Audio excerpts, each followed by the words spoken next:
Hello అండి అందరికీ. ఈరోజైతే మొన్న పెళ్లి జరిగిందని చెప్పా కదా, తనదైతే సత్యనారాయణ వ్రతం జరుగుతుంది ఇంట్లో. అందుకైతే నేను వెళ్ళాలని మార్నింగ్ అయితే లేచి పిల్లలకైతే బాక్స్ కట్టాలి కదా, వంట ప్రిపేర్ చేస్తున్నాను. ఈలోపు మా నాన్నమ్మ అయితే లేచి బయట క్లీన్ చేస్తూ ఉంది.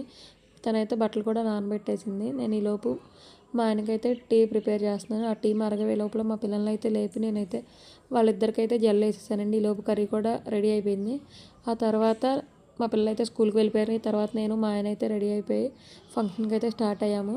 మేము వెళ్ళే దారిలో ఆంజనేయ స్వామి గుడి ఉంది. అందుకని చెప్పి ఈరోజు ఎట్లాగో శనివారం కదా, అందుకని చెప్పి ఆ గుడి దగ్గర అయితే ఆగాము.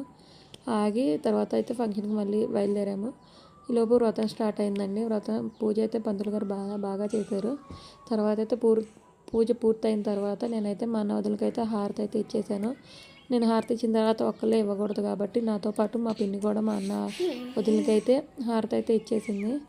హారతి ఇచ్చిన తర్వాత నేను మనకన్నా చిన్నదాన్ని కాబట్టి నేనైతే వాళ్ళిద్దరి దగ్గర అయితే ఆశీర్వాదం తీసుకున్నానండి. ఆశీర్వాదం తీసుకున్న తర్వాత వచ్చిన వాళ్ళకి తీర్థప్రసాదాలు ఇవ్వాలి కదా, అందుకని నేను మా తమ్ముడైతే వాళ్ళకైతే తీర్థప్రసాదాలు అయితే ఇచ్చామండి.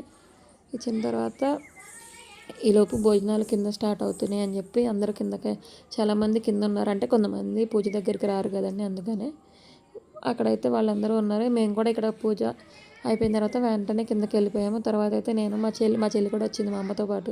ఇక్కడైతే మా మరదలు, నేను, మా మమ్మీ అందరూ కలిసి ఫొటోస్ అయితే దిగామండి. అక్కడ రిసెప్షన్ జరుగుతుంది. వాళ్ళే మా అన్న వదినలు.